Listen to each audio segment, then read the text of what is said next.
Es un video mexicano que ya ha dado vueltas al mundo varias veces, pero no pude contener mis ganas de ponerle mi voz y mi corazón. Fíjate la...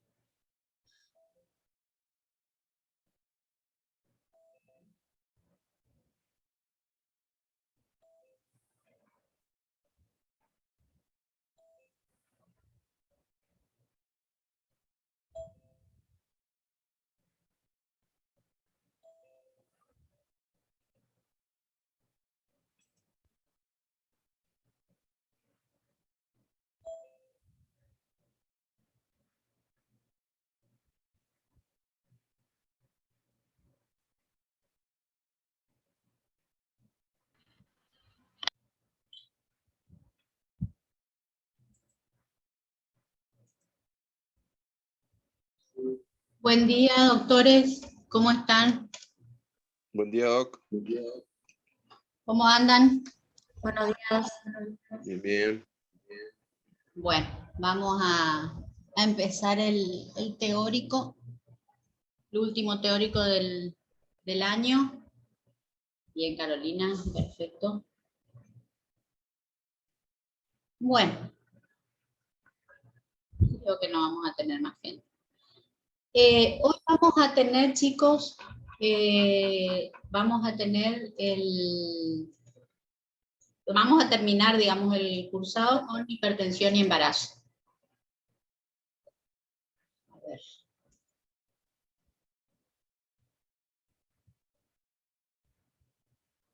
ver, están entrando. Sí. Hoy parece que van a estar casi todos. 2 minutos, vamos a darle 2 minutos a sus compañeros para que se unan.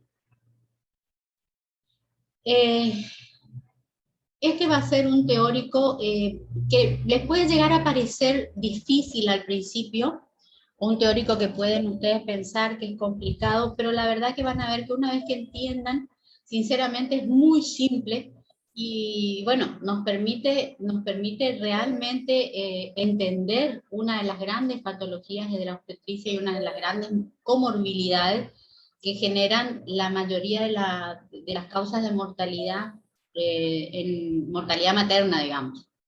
La crisis hipertensiva, la hipertensión arterial, y que muchas veces se suma también a otras patologías como la diabetes gestacional. Minutos, compartir pantalla.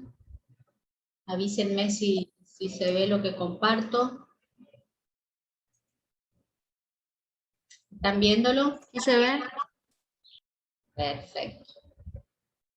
A ver, déjenme, voy a subir un poquito.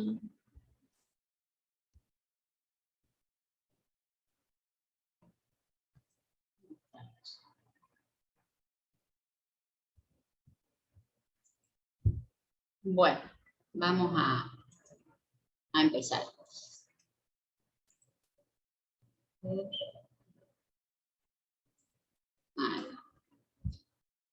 Bueno, hipertensión arterial en el embarazo.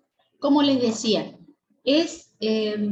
yo creo que de todas las patologías obstétricas sobre todo, esta junto con la diabetes gestacional es una de las más importantes. ¿Por qué? Porque si bien tenemos algunos elementos de los que nosotros nos podemos munir como para decir, bueno, puedo prevenir algo, en realidad son patologías que no son prevenibles. Son patologías que muchas veces tienen una carga genética importante, otras veces tienen factores de riesgo, con los que ya la mujer viene, que tendríamos que haberlo visto si hiciéramos, por ejemplo, el control preconcepcional. Nosotros siempre decimos, lo que hacemos en obstetricia y ginecología, que el control preconcepcional nos evitaría, si esto se cumpliera como corresponde, nos evitaría la verdad que un montón de complicaciones en el embarazo. Muy, muy importante. Entonces, a ver. ¿Qué es la hipertensión? Fíjense esto. Es una de las principales causas de prematurez y mortalidad perinatal, que era lo que recién les decía. Y la incidencia oscila entre 0,1 a 35%. Esto está dado muchas veces por influencia genética, por etnias, por lugares, por situaciones geográficas. Ahora vamos a ver qué pasa con la altura, por ejemplo.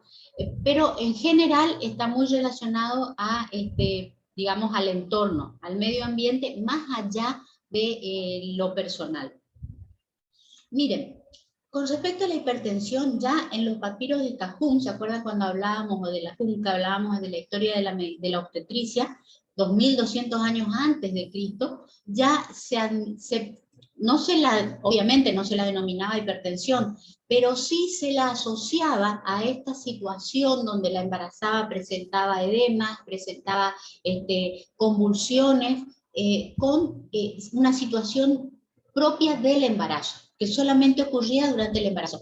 Obviamente llegamos a la Edad Media, y en la Edad Media, con el oscurantismo que eso generó, ¿qué pasaba? Ahí se decía no solamente que era una cuestión solamente propia del embarazo, sino que se decía que cuando la mujer estaba embarazada, las malas influencias y los malos humores, y peor te iba cuanto más mala vos eras y cuanto más mal te habías portado, y cosas así por el estilo, que eran típicas de esa época. Y es por eso que en esa época, sobre todo al principio de la Edad Media, muchas veces, no es que muchas veces, las embarazadas no las atendían médicos, sino que las atendían las parteras, porque consideraban que la embarazada era un ser impuro. Obviamente todo eso, de hecho, fue cambiando. Controlamos, bueno, en la época del antiguo Egipto, confundían la eclampsia con la epilepsia, pero la llamaban, y de hecho eso está escrito en los libros de historia de la medicina, en esos grandes, ¿se acuerdan que nombramos varios de esos tratados de medicina? Se decía que la epilepsia que sufría la mujer embarazada era una epilepsia propia y exclusivamente de la embarazada, del embarazo, que no aparecía en otro momento de la vida de la mujer. ¿Cuándo empezamos a controlar la TA? O empieza a registrarse la TA en el año 1874 con la aparición del tensiómetro, del sfigmomanómetro. Y ahí comienza entonces a considerarse, y se empieza a notar que, digamos, el registro de la TA de la mujer va cambiando durante el embarazo, y que podía llegar a generarse una complicación mayor, que si a su vez estaba asociada a proteinuria y convulsiones, era una entidad propia de la mujer embarazada, y que no tenía nada que ver con la epilepsia, sino que era una patología propia y sí relacionada con el aumento de la tensión arterial, a pesar de que recién se empezaban a hacer los registros y que recién se empezaba a tomar en cuenta el tema de la tensión arterial.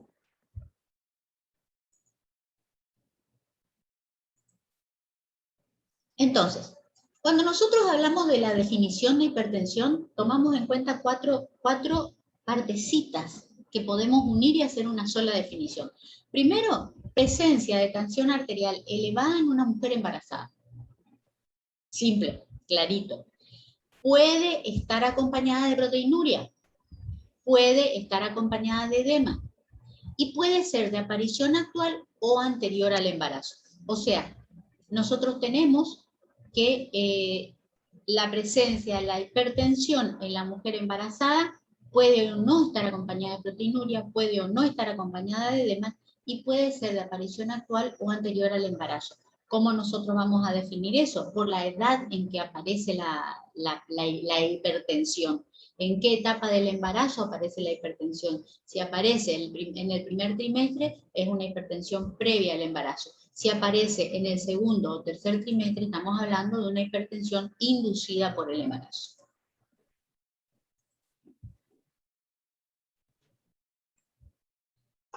Miren esto. ¿Cuáles son los valores? Esta no se ve bien, o no sé si ustedes lo ven bien. Acá en mi imagen yo no lo veo bien. Esta columna, esta primer columna, es todo lo que le pasa a la mujer en un embarazo normal. Y esta segunda columna es todo lo que le pasa a la mujer en la hipertensión, cuando tiene una hipertensión asociada al embarazo. ¿Qué pasa a nivel hematológico? En un embarazo normal vamos a tener alta volemia, y baja resistencia periférica. Sin embargo, cuando yo tengo hipertensión voy a tener baja volemia, voy a tener hemoconcentración y voy a tener alta resistencia periférica. A nivel hemostático, en el embarazo normal yo voy a tener aumento del fibrinógeno en los factores 2, 5, 7, 8, 9, 10 y 12. Y van a disminuir los factores 11 y 13 con aumento del plasminógeno. ¿Qué pasa cuando yo tengo una mujer embarazada con hipertensión? Aumentan los factores 11 y 13, se me empieza a invertir todo, hay mayor riesgo de tromboembolismo y disminuye el plasminógeno. ¿Está? A nivel cardiovascular, aumenta la frecuencia cardíaca, disminuye la TA y aumenta el gasto cardíaco y la volemia. Eso en la mujer normal.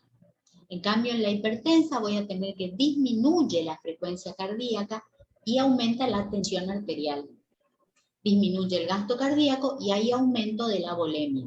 Acuérdense que nosotros decíamos que el embarazo normalmente no va a generarme hipertensión. La tendencia del embarazo normal es que haya una hipotensión arterial.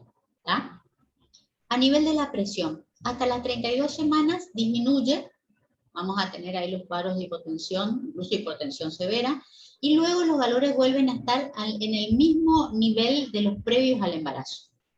En cambio, en la embarazada, o van a aumentar, si ya viene con hipertensión, aunque ella no la reconozca, esa hipertensión va a aparecer en el primer trimestre, o bien alrededor de las 20-24 semanas va a empezar a aumentar por desequilibrio endotelial. ¿Qué pasa en el sistema renina, angiotensina, aldosterona? Esencial para este proceso. Aumenta la concentración de renina, angiotensina 2 y aldosterona. Esto pasa en la mujer normal. ¿Qué ocurre en la mujer embarazada con hipertensión? Aumenta la sensibilidad a la angiotensina 2 y altera la síntesis de prostaglandinas y óxido nítrico. Hay destrucción de óxido nítrico, sobre todo.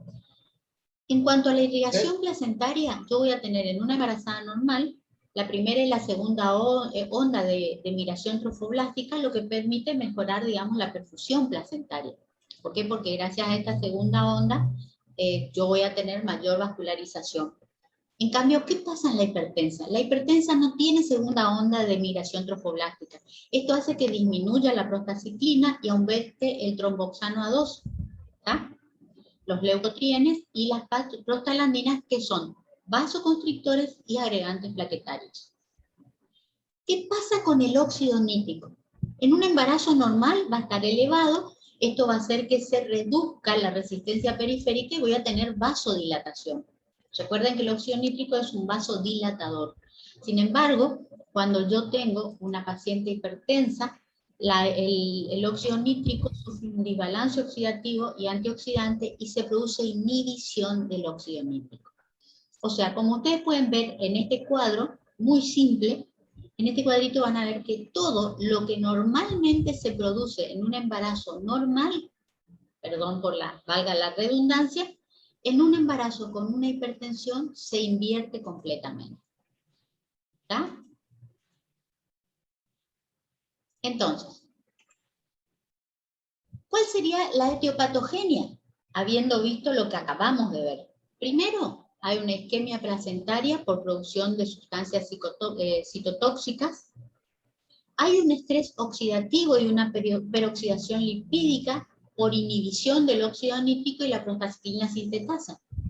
Por otro lado, hay una inadaptabilidad inmunológica. Y por otro lado, tenemos los factores genéticos que pesan.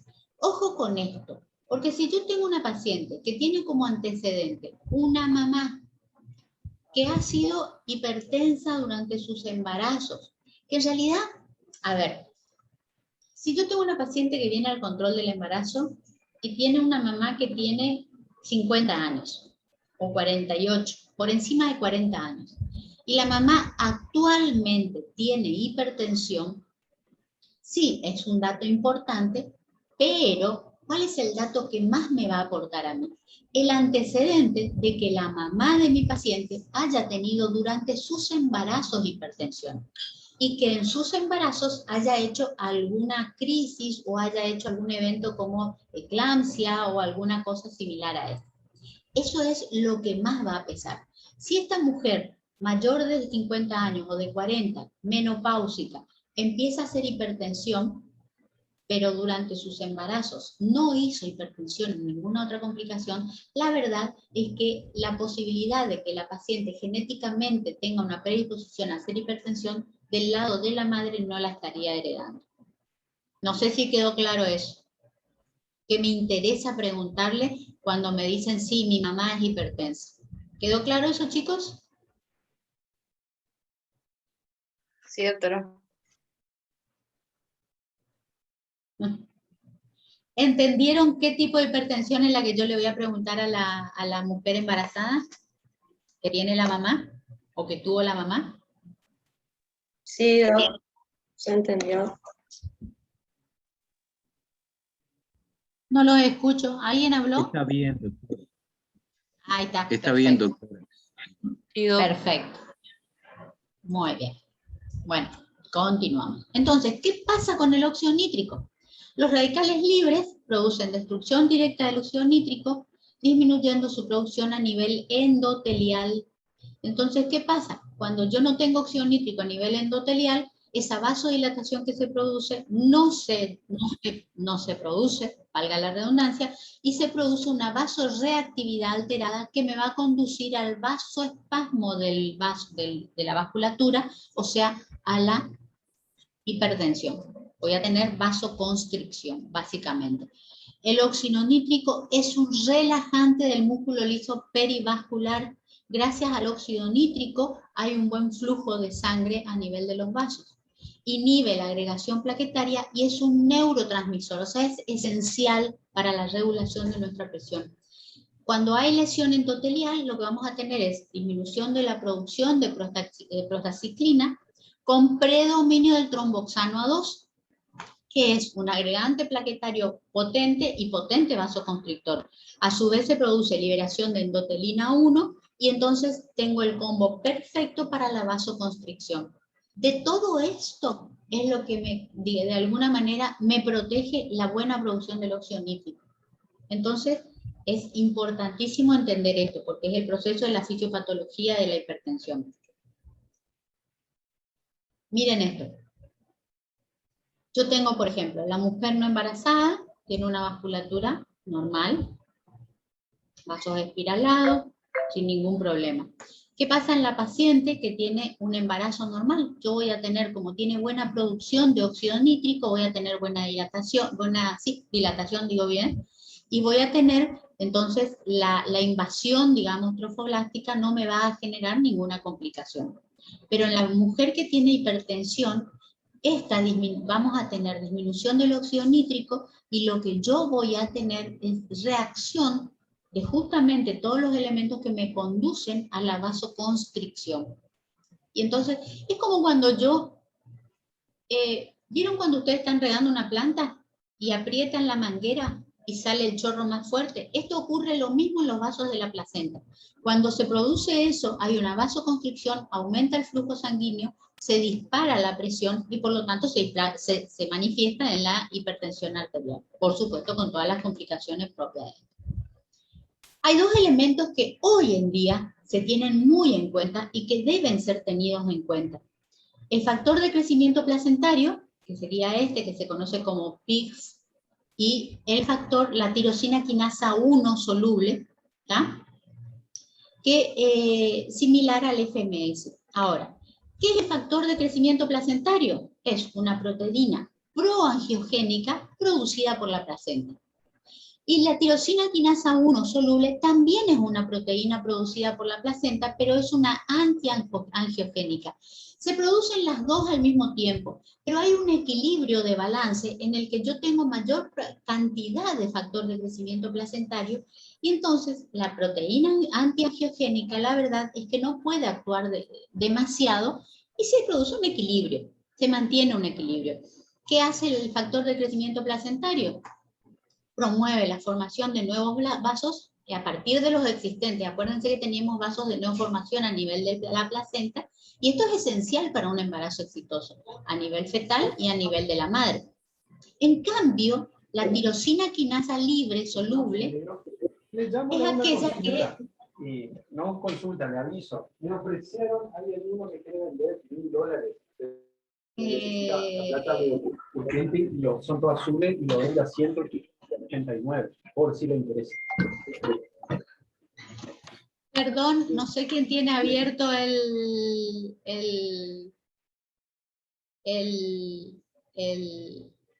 celular, el micrófono. Bueno, entonces, ¿qué hace la tirosina quinasa 1 soluble? Detiene la actividad del factor de crecimiento placentario. ¿Está? Esto es importantísimo. ¿Cuáles serían los factores de riesgo? ¿Entendieron esto, chicos? Esto es fundamental y ahora van a ver por qué. Disculpe, lo interrumpo. Decime. ¿Me escucha? Escucho, ¿Podría explicar la ahora parte sí. de esta? Porque Esto. no entendí muy bien. Sí, perdón, Bien. pero como que me Hay perdí dos un poco. elementos, Eso pasa hay dos elementos que produce la placenta. Okay. Hay dos elementos que produce la placenta, sí o sí los produce.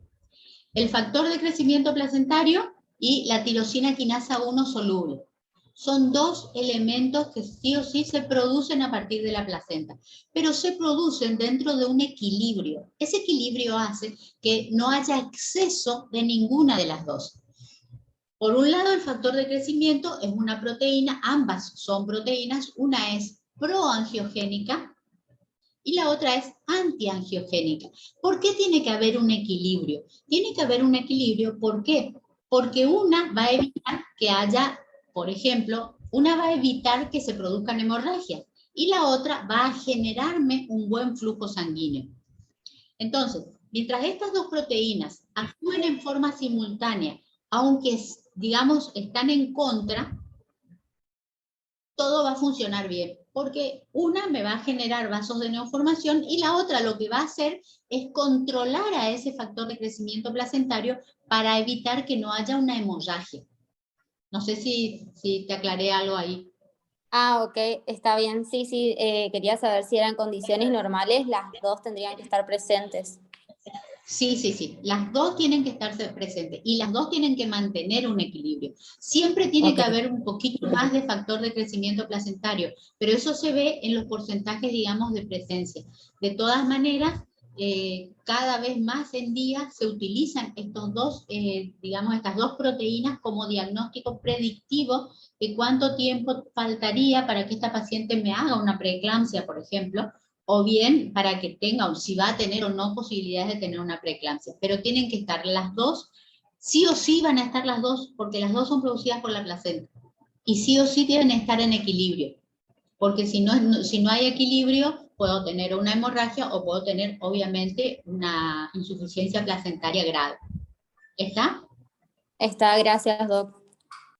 Carolina, Doctora, dime. Te escucho. ¿Cuál sería la razón por la cual podría haber un desequilibrio entre estos factores? Justamente por lo que les acabo de explicar, porque yo tengo un desequilibrio oxidativo. Se produce una oxidación por factores externos, por factores intrínsecos, por factores inmunológicos, por factores genéticos, que me van a generar la destrucción del óxido nítrico y eso a su vez me lleva a una destrucción también de la vasculatura, perdón, de la vasculatura general. Y esto obviamente nace en la placenta. Bueno, gracias. Perdón. Yo siempre suelo decir que si nosotros no tuviéramos placenta, no tendríamos hipertensión. Si no tuviéramos placenta, no tendríamos diabetes. ¿Por qué? Porque todas las cosas que se alteran y pueden provocar la aparición de estas patologías están relacionadas con la placenta. Entonces también tienen que estar equilibradas para que no se produzcan, pero son a partir del estrés oxidativo y el desarreglo que se produce por los distintos elementos propios y de la placenta también, que en definitiva siguen siendo propios, ¿no es cierto? No sé si te aclaró algo de eso, Carlos. Sí, doctora. Bien, perfecto. Entonces, ¿cuáles son los factores de riesgo y predictores clínicos? Estamos hablando de factores de riesgo y predictores clínicos. Edad. Pacientes mayores de 35 años y menores de 20 años. Son pacientes a las que yo tengo que tener en cuenta. Hipertensión arterial a partir del segundo trimestre y principios del tercer trimestre. Diabetes e hipertensiones previas. Sobre todo, y aquí sí es importante que tengamos en cuenta, las asociadas a patologías renales. Ojo con esto. Si yo tengo una paciente hipertensa previa, esta paciente tengo que evaluar el riñón, tengo que ver por qué es hipertensa, porque en general, si es una paciente, salvo que estemos hablando de una mayor de 35 años, donde ya podemos tener por X cuestiones un problema renal, en una paciente joven, en edad fértil, en la edad ideal, digamos que es entre los 20 y los 30 años, si tiene un problema renal, ojo, o si viene con hipertensión antes del embarazo, busquémosle el problema renal. Algo está pasando. Por cualquier causa, pero tenemos que buscarlo. Peso previo igual o mayor a 25.8. 25.8 de índice de masa corporal. ¿Dónde estaría, chicos? En sobrepeso. ¿Qué es? Exactamente. O sea, estamos yéndonos para la obesidad, ¿no es cierto? Antecedentes familiares. Y ahí vuelvo a recordarles. ¿Cuáles me interesan? La mamá, la abuela, una hermana, pero que hayan tenido ¿qué tipo de problemas? Que hayan tenido problemas hipertensivos en el embarazo de ellas. ¿Está? Más que nada. Por supuesto es importante que el papá también tenga hipertensión, que la mamá tenga hipertensión, pero más allá de esto, si la madre en sus embarazos no tenía hipertensión, probablemente esta mujer tampoco tenga hipertensión. Paridad. Primiparidad contra multiparidad, pero esto muchachos, asociado a esto, a la edad, ¿está? Sobre todo en las mayores de 35 años. Y utilización de métodos anticonceptivos de barrera. Está demostrado, hay estudios que han demostrado que si yo no utilizo anticoncepción de barrera, o sea, preservativo, el contacto del semen con los fluidos, digamos, genitales femeninos, hacen que haya un efecto protector digamos, contra la hipertensión. En cambio, la utilización de barrera, o sea, yo utilizo método anticonceptivo preservativo, hay un contacto y se me va como desensibilizando, aparentemente voy reconociendo el código genético de ese hombre. En cambio, si yo siempre utilicé preservativo y solamente tuve contacto ocasional con el hombre, en realidad ese método de barrera como método anticonceptivo también me puede generar un desarrollo inmunológico. No se conoce exactamente por qué, pero lo que sí se sabe es que la mujer que utiliza como método anticonceptivo el preservativo tiene más riesgo de desarrollar hipertensión inducida por el embarazo que la que no lo usa. Eso no significa que tengamos que aconsejar que no usen preservativo, no tiene nada que ver, esto es un dato que les estoy dando a ustedes para que ustedes conozcan esto y pregunten también, pero no es lo que tenemos que aconsejar como médicos. ¿Claro eso, chicos? O sea, no decirle, no use preservativo porque entonces después va a hacer hipertensión. No, por favor. Bueno. Miren, porque este se me traba, no sé por qué. Ahí está.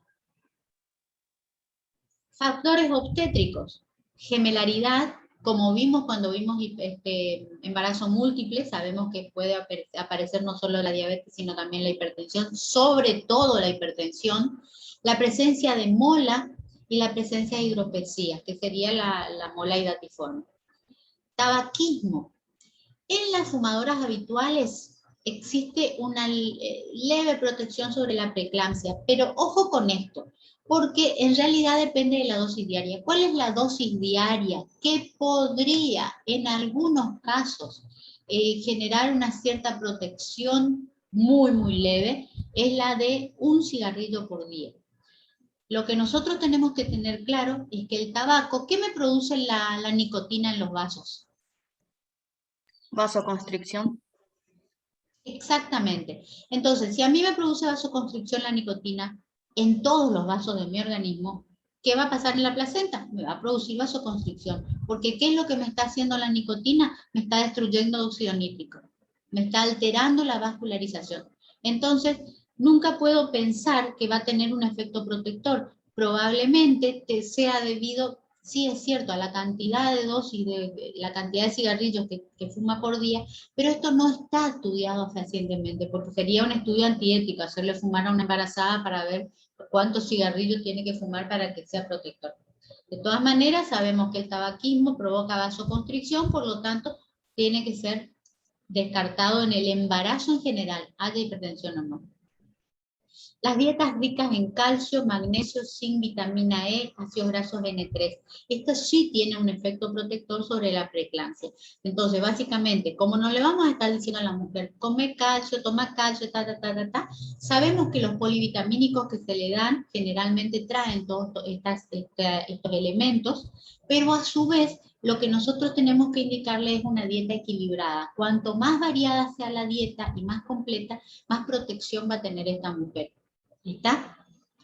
Y la altitud, a mayor altitud estaría en relación directa con mayor riesgo de hipertensión, probablemente por una hipoxemia relativa.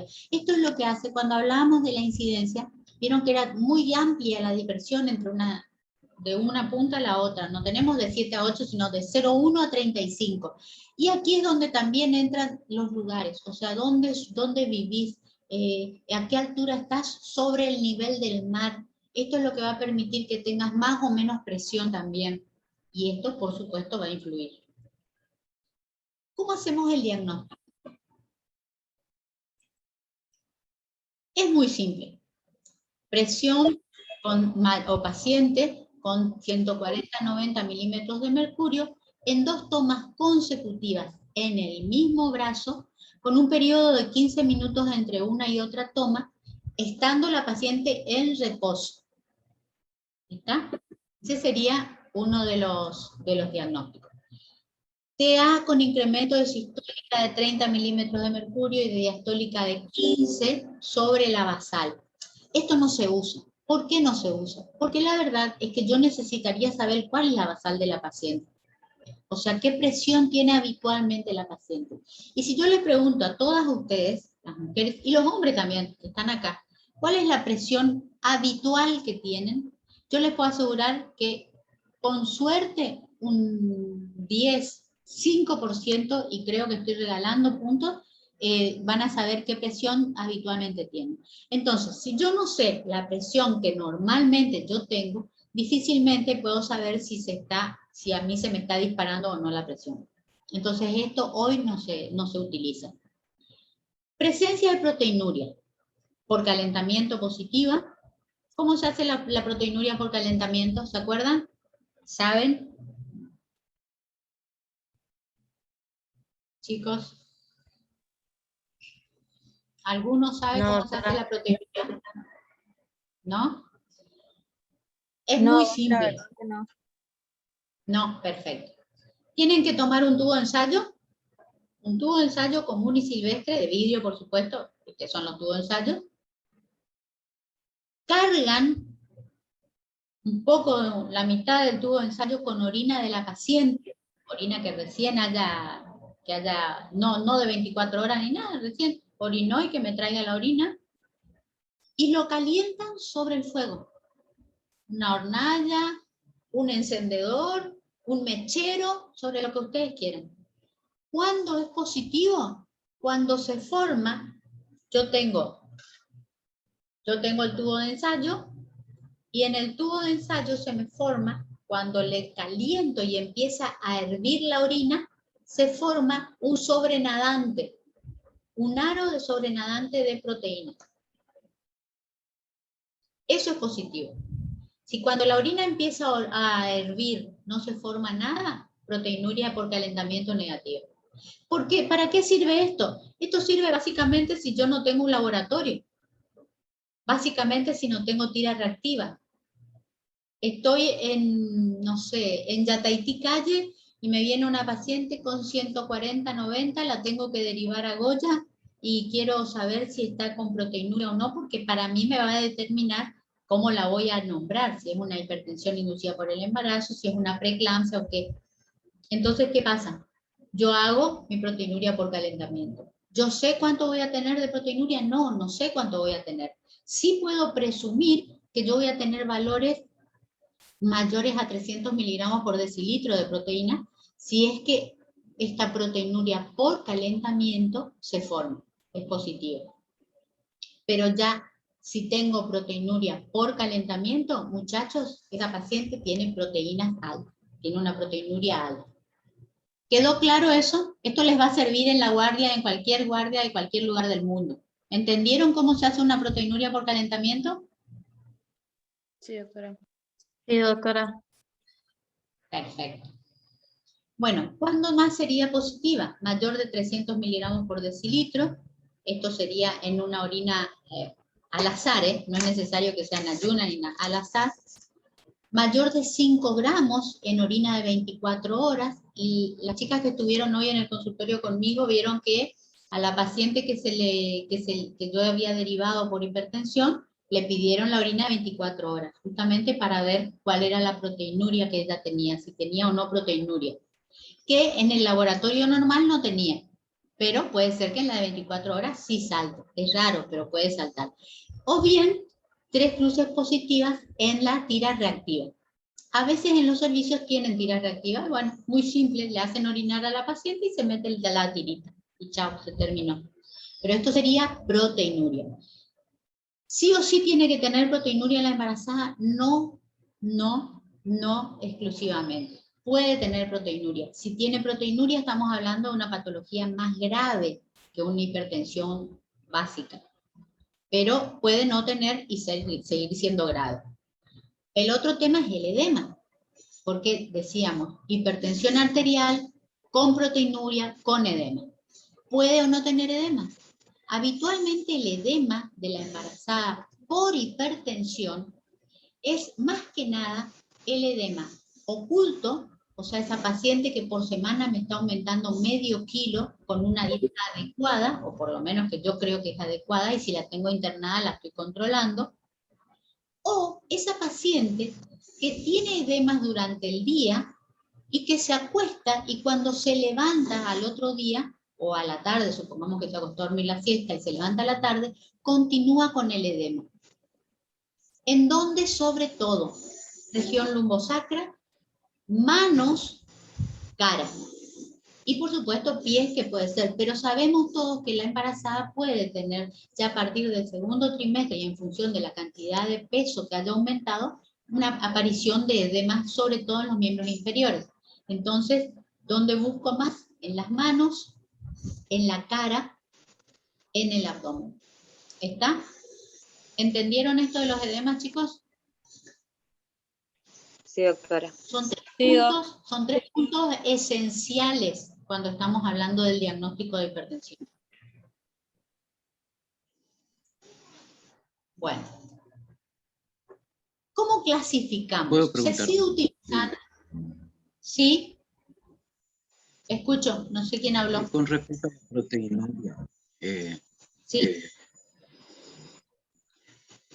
¿Sí? ¿Qué pasa con la proteinuria? Bueno, hay lesión ya a nivel renal para que pueda filtrarse. ¿Y podemos asociar esa lesión a alguna patología concreta que esté teniendo en forma silente la paciente? No. Y Si que yo tengo no una nos paciente haya con una resultado. hipertensión, no. Si yo tengo una paciente con una hipertensión crónica, probablemente sí tenga una lesión renal previa y que incluso ella ni siquiera se haya dado cuenta. Ahora, ¿qué pasa en una paciente con una hipertensión inducida o con el embarazo con proteinuria?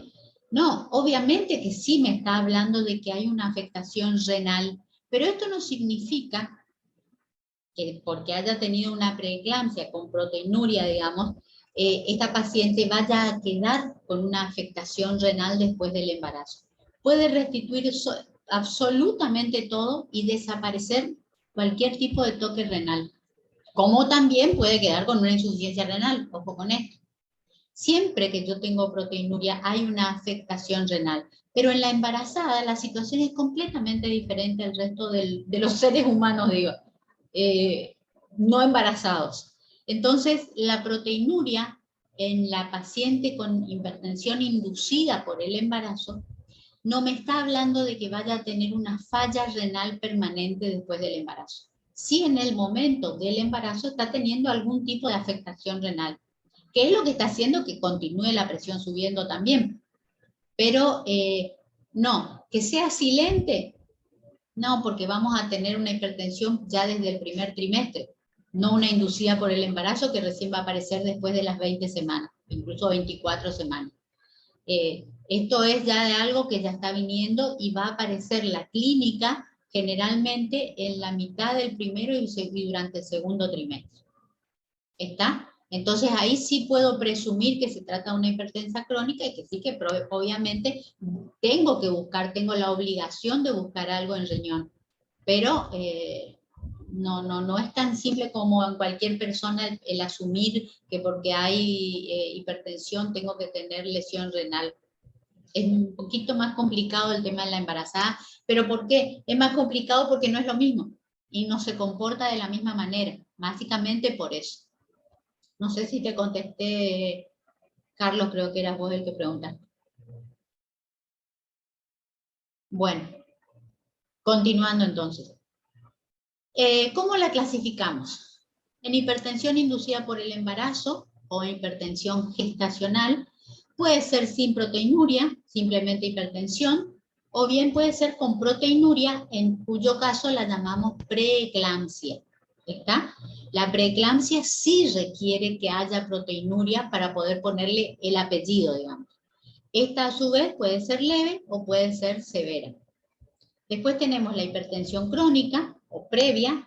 La hipertensión crónica agravada por el embarazo, ¿por qué? Porque se podría sumar una preeclampsia a esa hipertensión crónica. La eclampsia, que puede ser convulsiva o comatosa. La emergencia hipertensiva o el eclampsismo, que sería un periodo previo al de la eclampsia. Y la hipertensión transitoria o no clasificada. Esta es la que aparece generalmente en el momento del trabajo de parto o en el puerperio. ¿Está? Y que no tiene la paciente sin factores de riesgo, paciente con un embarazo normal, sin haber tenido ni siquiera un solo registro de hipertensión, siempre y cuando haya estado controlada, porque tal vez no estaba controlada y resulta que ella venía registrando hipertensión. ¿Cuáles serían los tratamientos, doctora, que vamos a hacer? Sí, escucho. ¿Y una paciente puede tener hipertensión en guardapolvo blanco? Sí, sí. En ese caso, el diagnóstico de la toma de separada por 15 minutos, ¿se le tendría que sumar un monitoreo ambulatorio? ¿O cómo sería? Sí, siempre,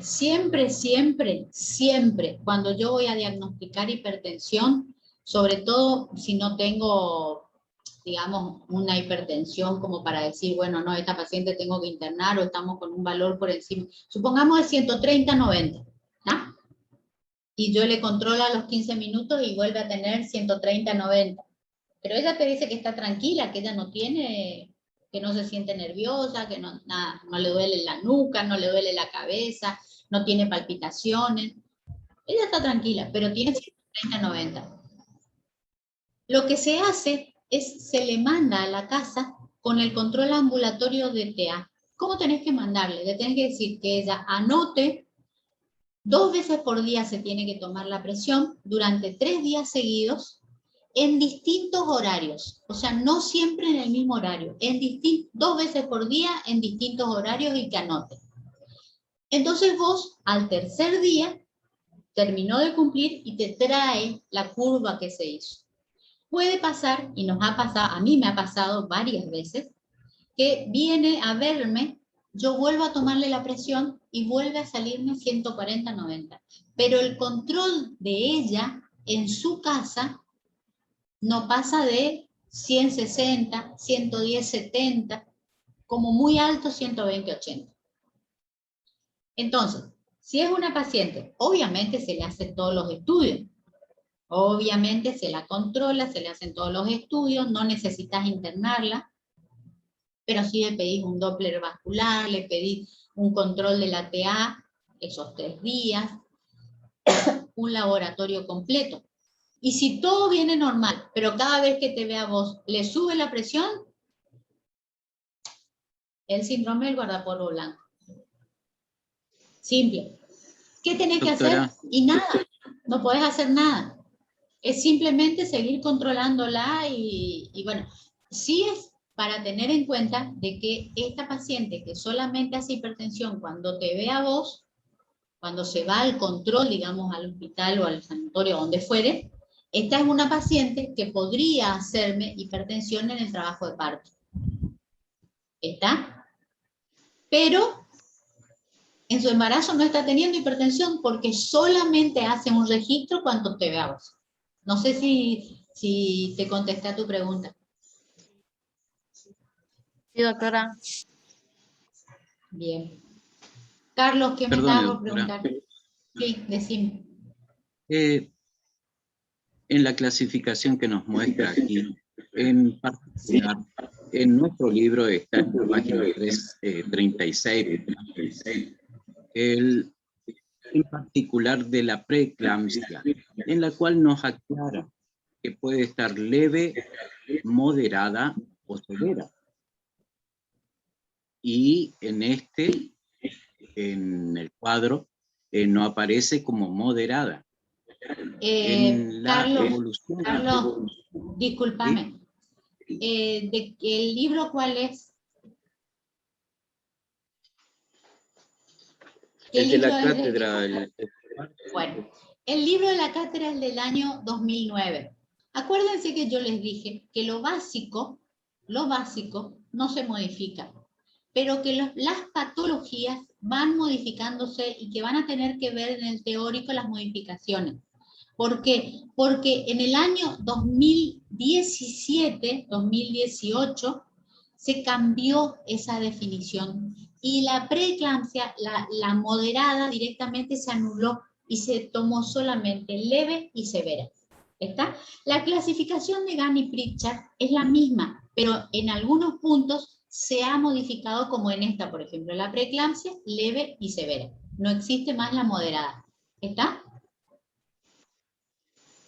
Doctora, este es el último de la generación. ¿El qué? Es el último de la edición del libro, señor. ¿Pero de qué libro me estás hablando vos? ¿Del manual de la cátedra o cuál? Sí, el de la cátedra, doctora.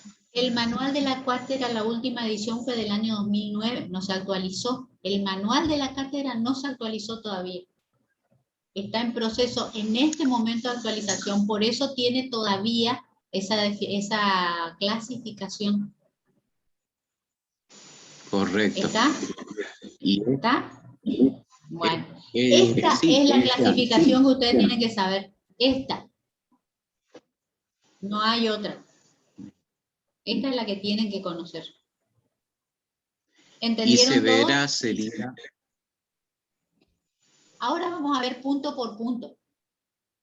Avanzamos y vamos a ir viendo punto por punto. De nada. Tratamiento. ¿Cuáles serían los principios del tratamiento? Hipertensión leve, yo la considero entre 140 a 159 y 90 a 109 milímetros de mercurio. Esta sería una hipertensión leve. Hipertensión severa, por encima de 160 a 110 o 160 a 110. Ya estamos, ahí estamos en el horno. ¿Cuándo inicio las drogas antihipertensivas? Cuando yo tengo una tensión arterial diastólica de 100 milímetros de mercurio o más. Yo tengo ahí que iniciar. ¿Por qué? Porque con 100 milímetros de mercurio ya comienzan a producirse daños a nivel de la vasculatura arterial cerebral. Ojo con la hipertensión, porque ¿cuál es una de las cosas que me genera la hipertensión? No solamente a nivel uterino o a nivel placentario, sino que también me está generando la vasoconstricción a nivel de todo el cuerpo. Y una de las partes que más afecta es el corazón y el cerebro. De hecho, esto vamos a ir viendo, pero cada crisis hipertensiva son microhemorragias que pueden estar produciendo a nivel cerebral. Ojo con esto. Por eso no es tan inocua la hipertensión cuando dices, bueno, no tiene proteinuria, está bien. No, ojo con eso. Si tiene hipertensión y tiene crisis hipertensiva, cuidado, cuidado. Entonces, vamos a empezar con la hipertensión gestacional. No tenemos proteinuria, no tenemos complicaciones ni maternas ni fetales. El manejo es ambulatorio y el control debe ser cada 15 días. ¿Cómo sería el seguimiento? Cada 15 días con laboratorio. El laboratorio es siempre el mismo en la hipertensión, siempre el mismo. Pido función renal, ¿tá? Y función hepática, sumando por favor las plaquetas. Esto es algo importante. ¿Por qué? Porque en realidad nosotros sabemos, y a todos nos han enseñado, que cuando uno pide un hemograma, las plaquetas están incluidas dentro del hemograma. Pues yo no sé por qué causa, si hoy uno pide un hemograma y no pone con plaquetas, no le cuentan las plaquetas. Y las plaquetas, en lo que se refiere a la hipertensión, son esenciales. Entonces pidan siempre que pidan hemograma con plaquetas. Lo mismo que cuando piden un hepatograma, pedir el hepatograma, colesterol, triglicérido, HDL, LDL, porque si no, no se los contan, no lo cuentan cuando deberían existir dentro del hepatograma. Una sola vez en todo el control, hacerle un electrocardiograma y fondo de ojo, ¿tá? Cada 2 meses realizar urocultivo y por supuesto control de vitalidad fetal. Esto está de más repetir. Pero acá estamos con una paciente de un riesgo relativo, pero con buen estado general y con buen crecimiento fetal y buen estado fetal también. Entonces, control ambulatorio. ¿Qué pasa con la preeclampsia? Y aquí empezamos con el baile. Cada año, miren esto chicos, 10 millones de mujeres desarrollan preeclampsia o un trastorno hipertensivo relacionado con el embarazo. 76.000 de ellas mueren como consecuencia de esta patología. Se estima que 500.000 bebés mueren cada año debido a la preeclampsia, o sea, fetos mueren cada año debido a la preeclampsia. Fíjense lo que dice James Martin, el presidente del Colegio Americano de Obstetricia y Ginecología. Considero que la preeclampsia es la complicación médica más importante del embarazo. Puede ser potencialmente mortal para la madre y el feto. Su tratamiento puede incluir el parto prematuro de urgencia. Puede ser una experiencia aterradora para las mujeres y sus familias. Yo utilizaba, y sigo utilizando en realidad, que muchos chicos publicaron, había un grupo que publicaba las cosas que nosotros decíamos en los teóricos, pero ustedes vieron ese dicho que dice, muerto el perro terminó la rabia. En el embarazo, cuando yo tengo una hipertensión y sobre todo cuando tengo una preeclampsia o una eclampsia o un síndrome de HELP, la culminación del embarazo en realidad es la cura o es el principal tratamiento. ¿Por qué? Porque el que me está generando la hipertensión en esta paciente y el que me está generando la complicación de su vida es justamente el embarazo. Entonces, este es un tema. La prevalencia varía en función de cada país. Obviamente, volvemos a repetir, es la principal causa de morbimortalidad fetal y materna, y es el 14% de todas las muertes maternas. En el Reino Unido, la preeclampsia es la segunda causa principal directa de muerte materna durante el embarazo. Y fíjense, miren acá, esto es Reino Unido, ¿eh? Esto es en Reino Unido. Todas estas diapositivas son de una conferencia a la que yo asistí el año pasado, en un curso donde yo dictaba también con profesores que me gustaron mucho y dije, bueno, esto es para mostrarla a los chicos. Miren los valores. La sepsis es una de las causas, sobre todo por infección urinaria, complicaciones, sin curación, etc. Pero fíjense cómo la preeclampsia y la eclampsia está casi un poquito por encima de la trombosis y el tromboembolismo. Ojo que aquí están relacionadas. Y un poco por debajo el embolismo del líquido amniótico. O sea, tenemos causas sumamente duras, pero que son directas de muerte materna. Y esto es en Reino Unido, primer mundo. O sea que imagínense que nuestros valores van a estar bastante más complicados. Miren esto según la OMS. Aquí sería África, lo rojo es la eclampsia y lo verdecito es la preeclampsia. Esto sería América, 3.88 de preeclampsia y 0.21 de eclampsia. Esto es Mediterráneo Oriental, que sería yéndonos para Asia. Esto sería Asia Sudoriental. Aquí tenemos la región del Pacífico. Pero fíjense los valores. Y nosotros picamos, América pica mucho en lo que es la preeclampsia sobre todo. África más en la eclampsia también. O sea, los valores son, realmente chicos, los valores son importantes. Volvemos. Acá hay algo que es muy importante que ustedes tengan en cuenta. Nosotros vamos a tener una primera etapa donde es asintomático, o sea, puedo tal vez no detectar la hipertensión, pero sí voy a empezar a tener factores genéticos, factores inmunológicos y factores ambientales, o sea, de medio ambiente, dietarios, el peso, la edad de la paciente. Esto ya me puede empezar a generar una mala implantación y disfunción placentaria. ¿Por qué? Porque voy a tener ya un estrés oxidativo que va a estar actuando. Entonces, ¿qué es lo que va a empezar entre el segundo y el tercer trimestre a presentarse? La restricción del crecimiento intrauterino. Si yo tengo entre el segundo y tercer trimestre restricción de crecimiento intrauterino, yo tengo que pensar que esta paciente ya venía con su falla implantatoria desde el principio del embarazo, muy precozmente, solo que en esta primera etapa yo no tenía síntomas. Y sin embargo, comienza en la segunda etapa, que sería el tercer trimestre, ya los trastornos clínicos, pero que surgen de la disfunción sistémica de las células endoteliales, donde ya tengo. Y aquí venimos con lo que yo les explicaba. Voy a tener una alteración de lo que sería el factor de crecimiento placentario, que va a estar disminuido, y la tirosina quinasa 1 soluble, que va a estar aumentada. ¿Está? Entonces, esto es lo que me va a llevar a que se presente la clínica de la hipertensión justamente en la segunda etapa o tercer trimestre. Está por encima de las 20 semanas. Voy a tener proteinuria, voy a tener hipertensión, y por supuesto se puede, cuanto más aumente la tirosina quinasa soluble, voy a tener el cuadro de eclampsia o el síndrome de HELP, que ya sería el cuadro más grave. ¿Por qué? Porque hay un desequilibrio. En lugar de mantenerse por encima de la tirosina quinasa el factor de crecimiento placentario elevado, y esta disminuida, se invierte. Se eleva la tirosina quinasa, baja el factor de crecimiento placentario, y esto es lo que me genera justamente la expresión. Ahora, ¿me pueden servir estos valores para diagnóstico? Sí, me pueden servir.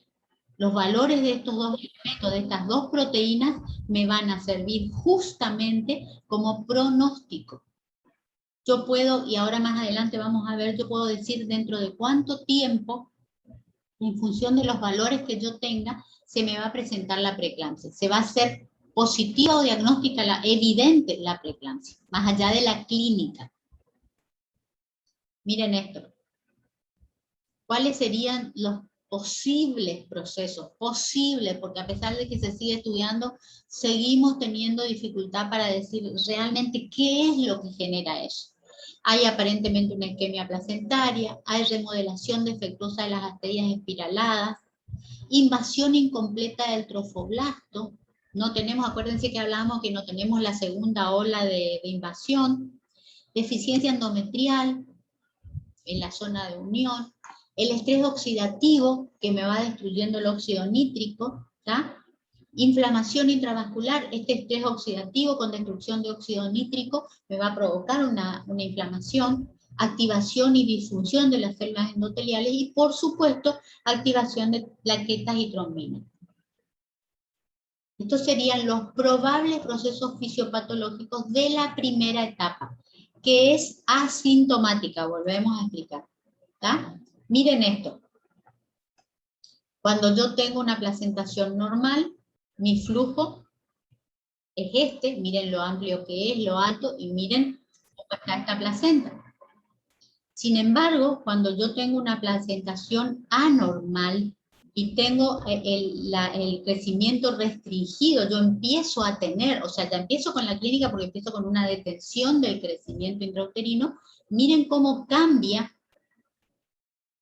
completamente. Miren esto y miren esto. Y miren lo que es esta placenta y miren lo que es esto. Todos estos son vasos. Y acá, ¿cómo lo tengo reducido? ¿Está? Es completamente afectado. ¿Aquí qué pasa? Cuando yo tengo un embarazo normal, tengo una leve vasodilatación, entonces voy a tener en ambos lados de la membrana, yo tengo tirosina quinasa, a su vez tengo factor de crecimiento vascular que sigue circulando y sigue uniéndose a la tirosina quinasa, factor de crecimiento placentario que también se une. ¿Por qué? Porque tienen que formarse más vasos y esto tiene que ser aumentar la producción para que yo tenga mayor flujo. Y por otro lado, la tirosina quinasa soluble, que está, porque está buscando el equilibrio para evitar la hemorragia, pero en una cantidad pequeña, en proporción a el factor de crecimiento placentario, que lo tenemos en todo. Ustedes ven la cantidad de factor de crecimiento placentario y tirosina quinasa soluble en pequeñas cantidades. ¿Qué ocurre cuando yo tengo una preeclampsia o una hipertensión? Aumenta la cantidad de factor de crecimiento de tirosina quinasa soluble. Fíjense la cantidad de estas comitas que tenemos acá que empiezan a aparecer. Y empiezan a captar, estas tirosina quinasa soluble, empiezan a captar al factor de crecimiento placentario y al factor de crecimiento endotelial vascular. Entonces, esto hace que se produzca la vasoconstricción. ¿Por qué? Porque no tengo nada que me genere la vasodilatación. Esto aumenta la destrucción de óxido nítrico y se produce un proceso inflamatorio que me genera vasoconstricción también. Entonces, ¿qué es lo que tengo que tener en cuenta? El factor de crecimiento placentario y la tirosina quinasa soluble. Tiene que haber un equilibrio entre las dos, donde yo tengo que tener siempre más cantidad de factor de crecimiento placentario, pero tengo que tener la cantidad adecuada de tirosina quinasa soluble.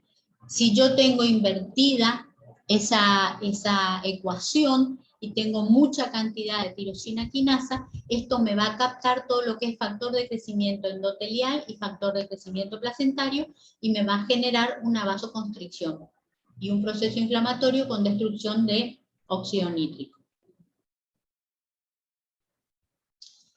¿Qué pasa en la segunda etapa?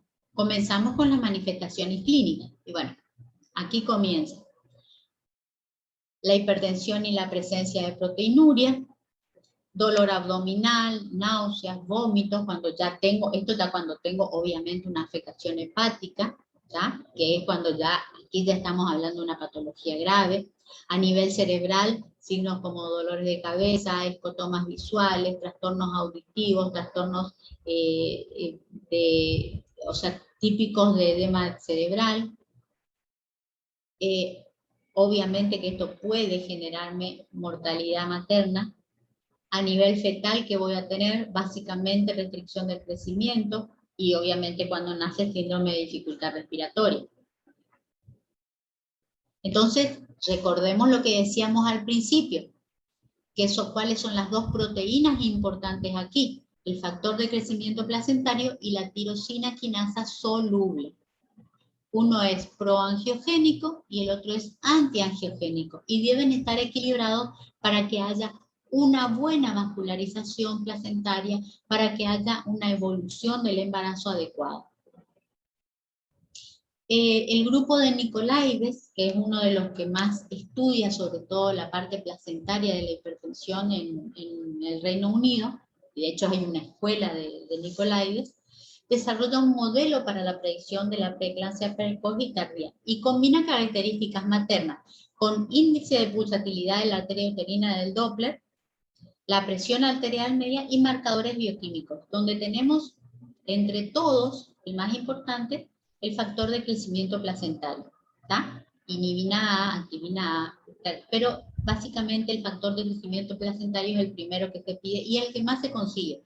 El resto tenés que tener un centro de mucha complejidad. Y aquí se consigue con estos marcadores bioquímicos una sensibilidad del 91% para la detección precoz de la preeclampsia y un 60.9% para los casos de detección tardía. Esto es para predicción, o sea, yo todavía no tuve clínica, pero tengo factores de riesgo. Entonces estudio con esto, digamos, combino las características maternas, o sea, los factores de riesgo, el índice de pulsatilidad de la arteria uterina, que, bueno, las chicas que estuvieron hoy conmigo en el consultorio vieron la ecografía donde la ecografista nos marcaba que el índice de pulsatilidad no me podía predecir la preeclampsia, o sea, no, porque por el valor no me daba preeclampsia, la presión arterial y por supuesto los marcadores bioquímicos. Con todos estos elementos yo puedo hacer una predicción de si la paciente va a tener o no preeclampsia.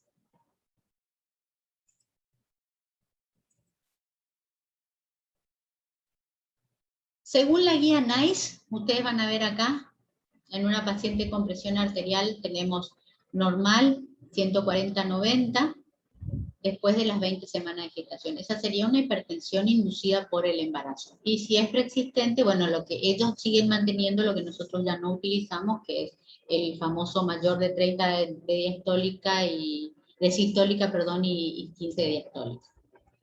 Con presencia de proteinuria en orinas de 24 horas. ¿Tá? Ellos hablan de esto.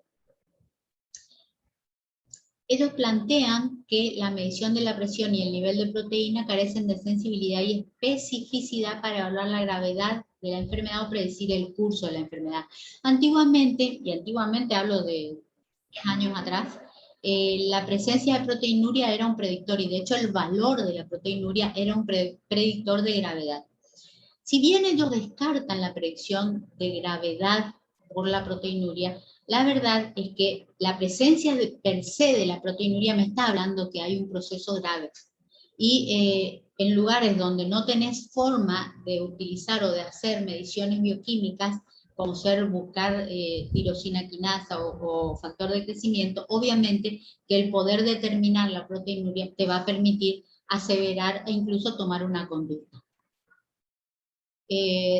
Las guías de Estados Unidos, del Colegio Americano de Ginecología y Obstetricia, hablan obviamente de paciente con presión anterior, es hipertensión solamente si yo no tengo la presión por encima de 140-90, por encima de 160-110, tendría que confirmar, digamos, si no se trata de una paciente con una hipertensión crónica, ver el tema de la proteinuria, la presencia o ausencia. Y lo que ellos agregan, que a mí me pareció muy importante y muy interesante, que en ausencia de proteinuria y aparición de cualquiera de estos síntomas, hay que considerar que esta paciente es obviamente una preeclámpica, o sea que estamos ante una hipertensión grave ya. Trombocitopenia, insuficiencia renal, función hepática deteriorada, edema pulmonar, síntomas cerebrales o visuales. Si yo tengo una paciente con esto, aunque no tenga proteinuria, puedo no tenerla, y ojo con la presión, porque puedo tener una presión que yo creo que es yo puedo tener una presión que creo que es normal, y resulta que estoy teniendo una crisis hipertensiva, pero me presenta este cuadro, señores, esta es una paciente con una hipertensión crónica. O bien es una hipertensión inducida por el embarazo con una preeclampsia grave, que está haciéndome un síndrome HELLP prácticamente. Ojo con esto. Seguimos con los síntomas, que repiten lo mismo. Factores de riesgo, obviamente, Si yo tengo una hipertensión crónica, voy a tener más riesgo de desarrollar una preeclampsia, sobre todo si no me controlo como corresponde. Si tengo una enfermedad renal también. La anemia, miren, está exactamente al lado de la enfermedad hepática. O sea, si tengo una paciente con una enfermedad hepática, tiene el mismo riesgo de desarrollar una preeclampsia que una paciente con anemia. Fíjense lo importante que es la anemia. Y es lógico esto. ¿Por qué? Porque ¿qué significa la anemia? ¿Qué me produce la anemia en la embarazada? Una disfunción a nivel endotelial. La anemia en cualquier persona me provoca una disfunción endotelial. Entonces, en la mujer embarazada, con más razón. ¿Por qué? Porque tengo una paciente predispuesta a tener alteración endotelial. ¿Está? Entonces, ojo con esto. Obviamente el número de partos, enfermedad cardíaca, infecciones, la edad materna, pielonefritis, ¿está? Número de embarazos, etc. Perdón, doctora. Básicamente, decime, te escucho. Está muy lindo el teórico. Esta hipertensión arterial severa que tiene la madre, nosotros dentro de las contraindicaciones cuando es para útero inhibir, Sí, teníamos como uno de los factores la hipertensión severa. Es la misma, sí. es muy grave. Sí, por supuesto, porque siempre que hay que uteroinhibir, tenemos que evaluar bien qué caso tenemos, cómo es el cuadro del paciente. Tanto la uteroinhibición, hay dos procesos que se pueden hacer durante el embarazo, pero que deben ser hechos con la paciente internada y controlada, porque pueden ser más perjudiciales que beneficiosos. Tanto la uteroinhibición como la inducción de la maduración pulmonar fetal. Son dos procesos que deben ser controlados, que deben ser hechos con la paciente internada. Antiguamente se hacía esto con la paciente en forma ambulatoria. La verdad es que después se fue demostrando el efecto deleterio de esta conducta, y entonces es por eso que se deben hacer, e incluso obviamente se ha también contraindicado. Pero sí, así es. Entonces, paciente con tensión arterial mayor a 140/90, con proteinuria mayor a 300 miligramos en 24 horas, en orina de 24 horas, asociado a hiperuricemia, no dudemos de que estamos ante una paciente con una preeclampsia grave, indefectiblemente. ¿Cómo es el seguimiento de la paciente? Internación con protocolo de hipertensión, que es control cada 4 horas, control de peso diario. ¿Por qué? Porque podemos tener el edema oculto. Acuérdense que hablábamos del edema oculto. Control de la proteinuria diaria con tiras y semanal en orina de 24 horas. Función renal semanal, control hematológico semanal, hepatograma y coagulograma cada 15 días, y por supuesto control ecográfico de riñón e hígado, más que nada el del riñón una sola vez, pero el de hígado sobre todo es el que seguimos por la patología que vamos a ver a continuación. El tratamiento no farmacológico, reposo, dieta, esto es fundamental. Normosódica e hiperproteica. ¿Cuál es la única paciente que en la hipertensión y embarazo toma dieta hiposódica? La que es hipertensa crónica y que ya viene con tratamiento para la hipertensión con una dieta hiposódica. Esa continúa con su dieta hiposódica. Pero si es una paciente con una hipertensión inducida por el embarazo, tiene que hacer una dieta normosódica e hiperproteica. ¿Estamos? O sea, no le saco la sal, sino que manejo una sal normal. El tratamiento farmacológico de primera elección es el labetalol, segunda elección alfa-metildopa y última el atenolol. ¿Por qué última? Es un excelente antihipertensivo. El problema del atenolol es que está asociado a la restricción de crecimiento intrauterino, entonces esto es importante. En casos severos yo podría asociar a cualquiera de estas drogas nifedipina e hidralazina. Hidralazina sobre todo si tengo signos de edema agudo de pulmón. Si no, no utilizo hidralazina, sin nifedipina. Aquí tenemos cuáles serían las dosis diarias. ¿tá? Que podría darle en domicilio, digamos, y qué es lo que produce o qué es lo que, cómo actúa cada una de estas drogas. El seguimiento a nivel fetal, obviamente la curva de crecimiento ecográfico, valorar el volumen. ¿Por qué? Porque el volumen de líquido amniótico, acuérdense que hablábamos que nos habla de la función renal. El Doppler ecográfico, que es fundamental. ¿Y aquí qué buscamos? Los vasos uteroplacentarios, la arteria umbilical y la cerebral media. Son los 3 vasos que yo necesito ver el Doppler. Y por supuesto el non-stress test desde las 28 semanas. ¿Cómo sigue el control? Chicos, control de TA. Depende. Si tengo una hipertensión leve, ellos hablan, pero estas son las guías NICE, que son las de Europa. 4 veces al día control. Nosotros no utilizamos 4 veces al día, con un control diario ya está, es suficiente. Si tenemos una hipertensión moderada, entonces ahí sí podemos pedirle 2 veces al día.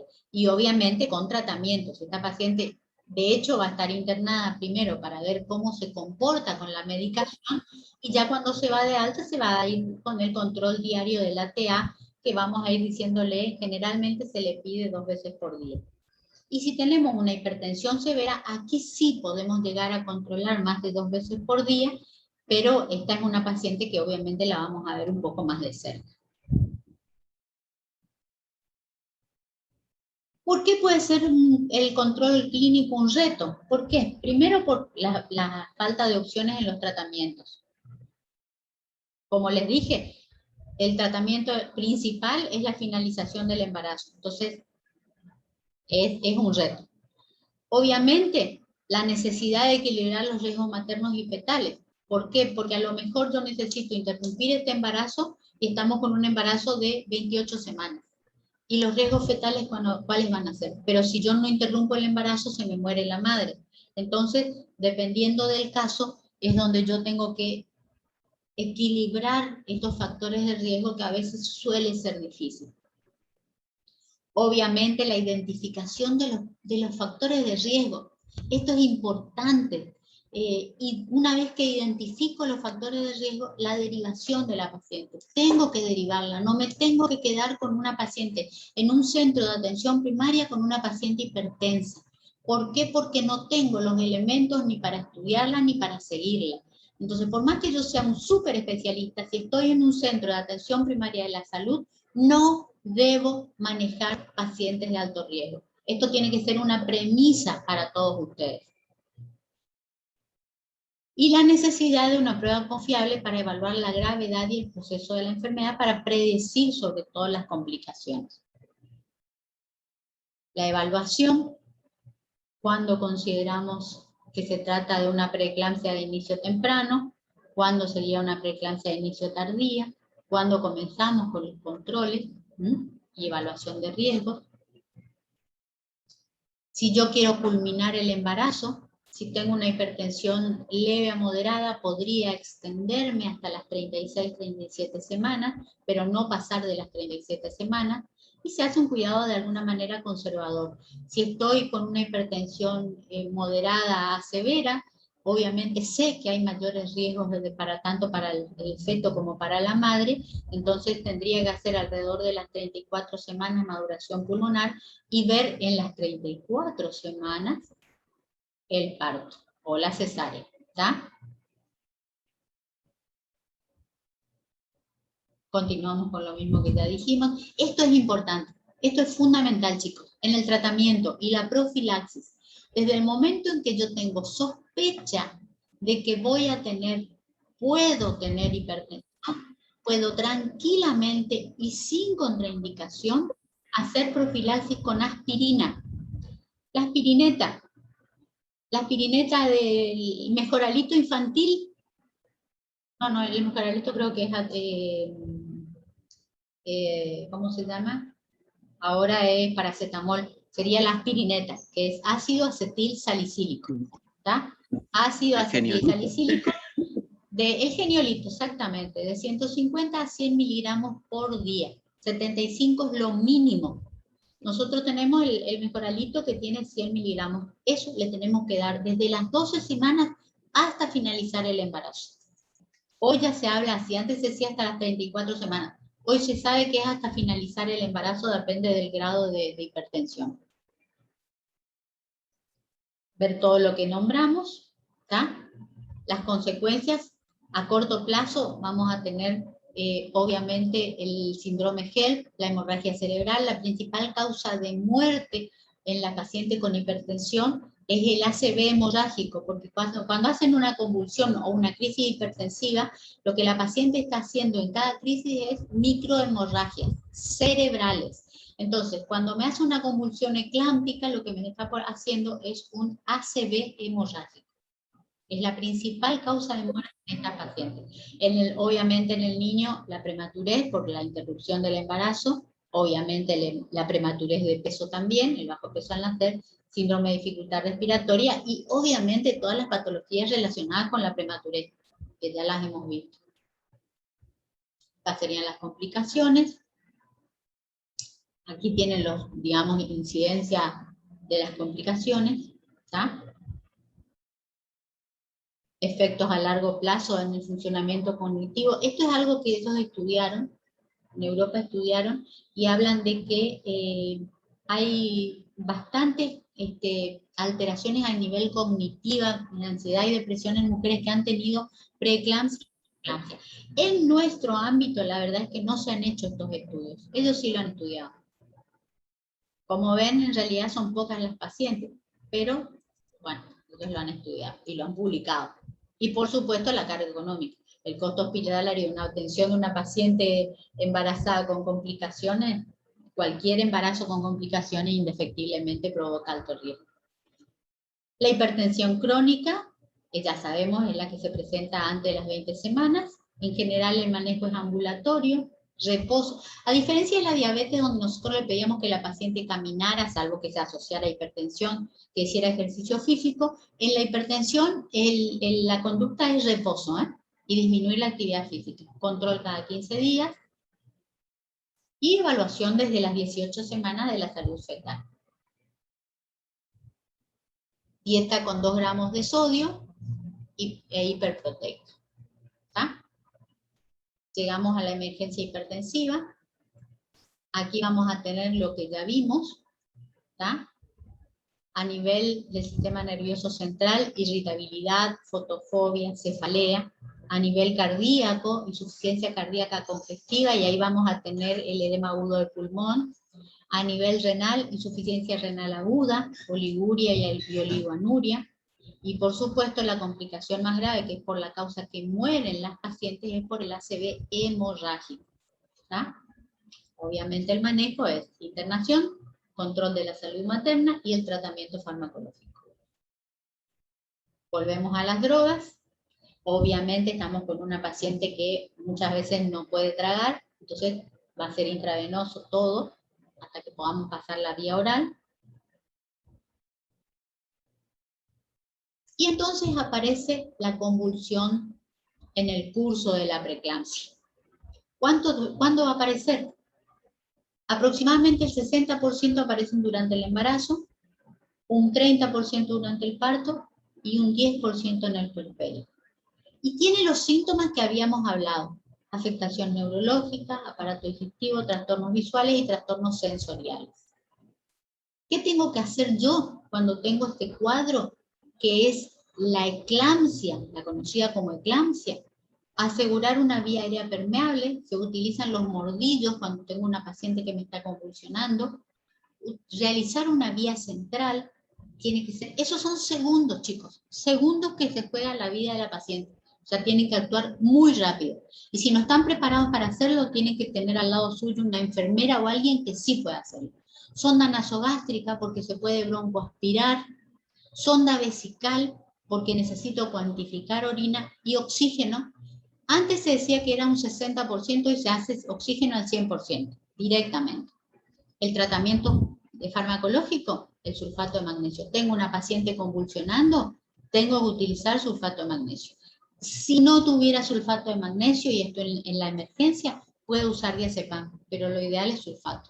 ¿Qué controlo? ¿Por qué? Porque tengo que buscar que no se me produzca una intoxicación con sulfato de magnesio. La TA, la frecuencia respiratoria, la frecuencia cardíaca, la diuresis, los reflejos y el sensor. Si tengo signos de intoxicación con sulfato, tengo que retirar el sulfato y colocar gluconato de calcio, diuréticos y oxígeno si fuera necesario. ¿Cómo coloco el gluconato de calcio? Y de esto ya habíamos hablado, chicos. ¿Cómo coloco el gluconato de calcio? Escucho ofertas. Monitoreando al feto. ¿Y a quién más? No sé. Y a la madre. Y a la madre. ¿Y en qué forma lo coloco? Intravenoso lento sería, doctora. Exactamente, muy bien. Intravenoso lento y monitoreo continuo de la madre y del feto. Muy bien. Bueno, aquí tenemos la dosis de ataque, sería de 4 a 6 gramos, diluido en 10 centímetros de dextrosa al 5%, en un bolo lento, ¿está? Eso sí estoy haciéndole intravenoso, es la dosis de ataque. La dosis de mantenimiento va a ser 20 gramos de sulfato en 500 de dextrosa al 5% a 7 gotas por minuto o 21 microgotas por minuto. Y esto continuar 24 horas en ausencia de síntomas. Ahí retiro. Si pasaron 24 horas y no tuve síntomas, retiro. ¿Está? No hay problema.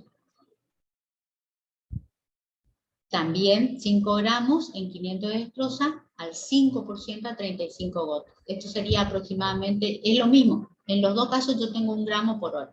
¿Está? Si se repite, yo conseguí que parara la convulsión, pero dentro de las 2 horas se repite la convulsión, repito el bolo intravenoso diluido de 2 a 4 gramos. Ya no de 4 a 6, sino de 2 a 4. Y por supuesto, controlar o control horario, esto no debe faltar de la frecuencia respiratoria, cardíaca materna, reflejo patelar, diuresis y por supuesto la frecuencia cardíaca fetal, o sea que está vivo. Y ahí llegamos a la complicación más grave aún que la eclampsia, que es el síndrome de HELLP. Este es un cuadro que se caracteriza por, y de aquí viene el nombre, hemólisis, elevación de las enzimas hepáticas y plaquetopenia.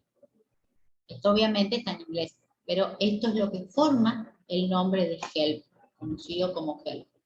Tiene mayor frecuencia en multíparas, la hipertensión y la proteinuria pueden estar solo ligeramente alteradas. Y ojo con esto, porque puedo tener una hipertensa crónica que se manejó bien durante todo el embarazo, o una hipertensa inducida por el embarazo que ha tenido valores relativamente buenos, que sin embargo termine haciéndome un síndrome de HELLP. No es necesario que tenga una preeclampsia severa, ojo con esto, o que solamente haya presentado una eclampsia. Obviamente, si tengo una preeclampsia severa y si presentó eclampsia a la paciente, me tengo que preparar, porque lo que sigue puede ser esto, ¿está? Pero podría presentarse este mismo cuadro aún sin todas estas complicaciones. Fíjense, tenemos que del 7 al 10% de las enfermedades hipertensivas van a desarrollar HELP y vamos a tener 0,1 a 0,6 en todos los embarazos con hipertensión, 4 al 20% en las que tienen preeclampsia y de un 30 a un 50% en las que tienen eclampsia. O sea, fíjense la diferencia. Solo la que tuvo hipertensión sin preeclampsia, nos vamos del 0,1 hasta el 50%. De acuerdo a cómo se ha ido complicando la paciente. Pero esto me está hablando de que yo puedo tener, aún sin haber presentado una preeclampsia, puedo tener un síndrome HELP. ¿Está? ¿Cuál es el diagnóstico? La verdad que el diagnóstico es de laboratorio. Voy a tener una hemólisis de tipo microangiopático, voy a tener presencia de quistocitos como policromasia, aumento de la lactaglobina, LDH y bilirrubina. Puede debutar con ictericia. La paciente un día aparece con ictericia y va a empezar con hemorragia gastrointestinal y hematuria. Ojo con esto, porque a veces no tiene otros síntomas. Obviamente voy a tener todas las complicaciones hepáticas, ascitis, insuficiencia renal, es grave. Esta es una patología grave. El tratamiento del HELP Tenemos expansión del volumen plasmático, agentes antiagregantes e inmunosupresores. Debo utilizarlo. Podemos utilizar plasma, plasmaféresis y diálisis. Aproximadamente de los pacientes que hacen gel y sobreviven, porque muy pocas sobreviven, la mayoría ha utilizado plasmaféresis. El doctor Balbi ha utilizado muchísimo plasmaféresis en pacientes con gel. De hecho, nosotros tratamos una con gel. Entonces, ¿qué tenemos que recordar con respecto a la hipertensión y el embarazo? Todas, hipertensión y embarazo. Primero, disminuir las cifras tensionales no corrige las alteraciones fisiopatológicas de la enfermedad.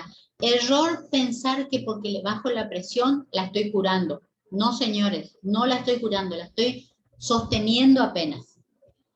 Ante cifras elevadas, disminuir las complicaciones como la hemorragia intracerebral.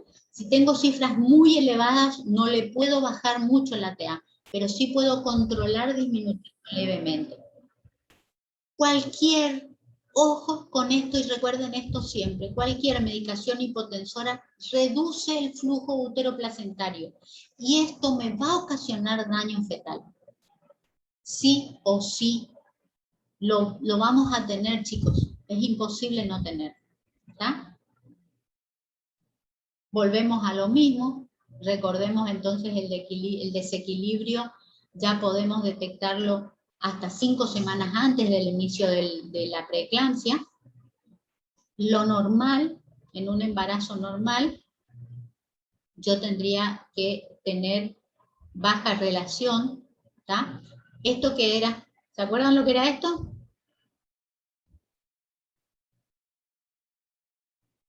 Chicos,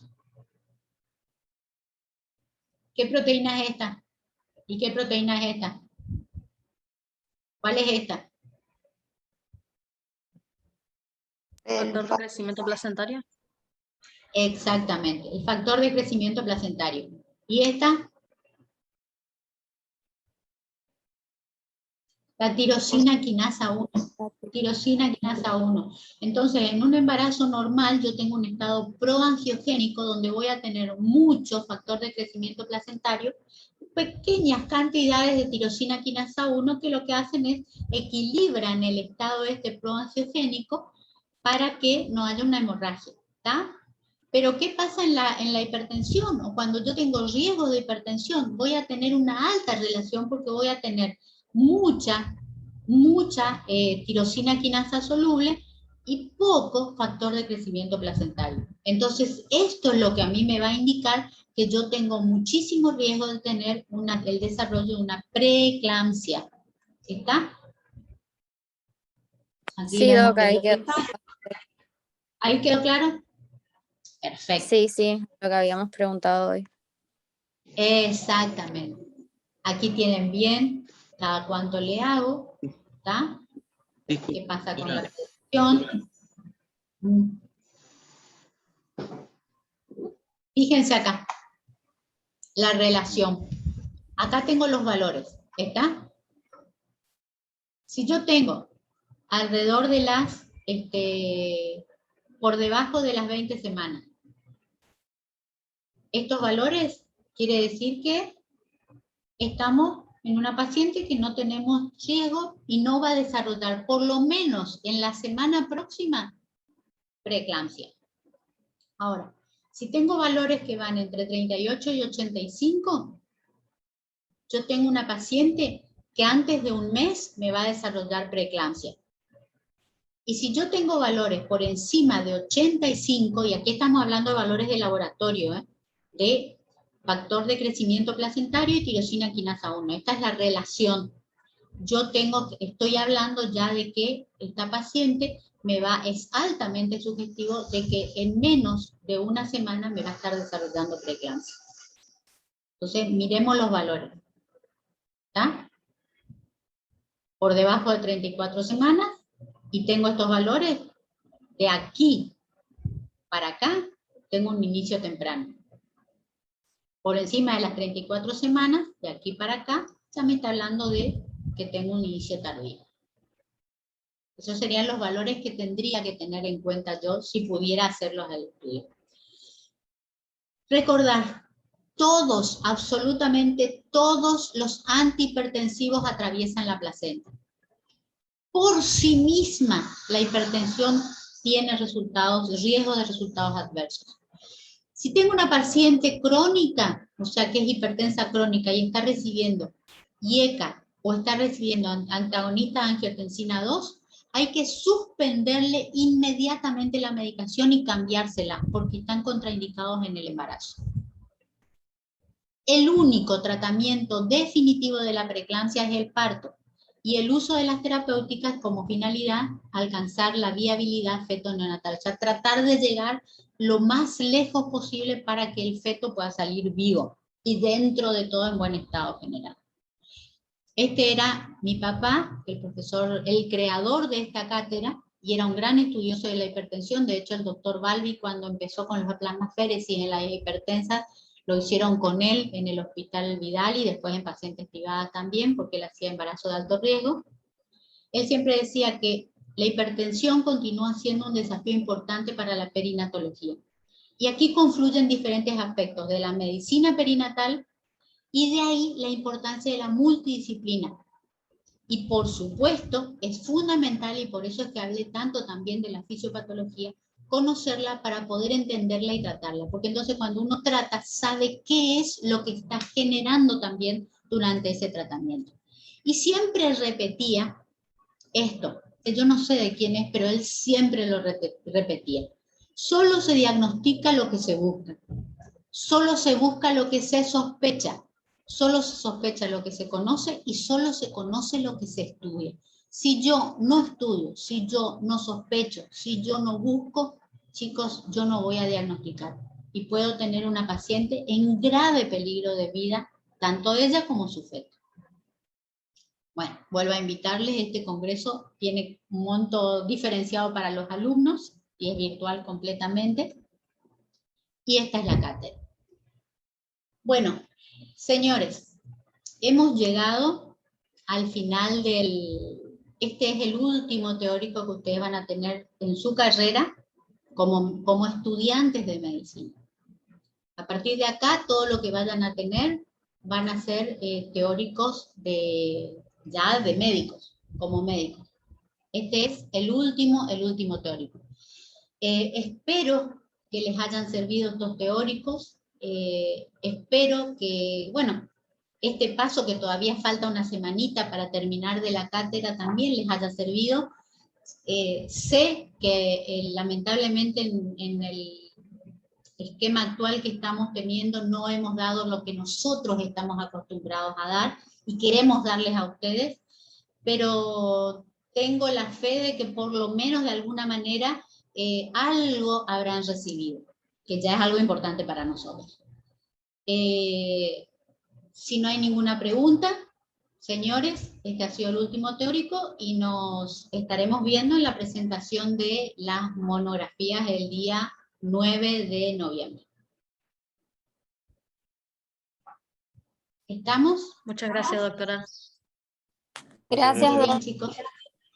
Doc, Gracias. ¿vas Nos a vemos. esperar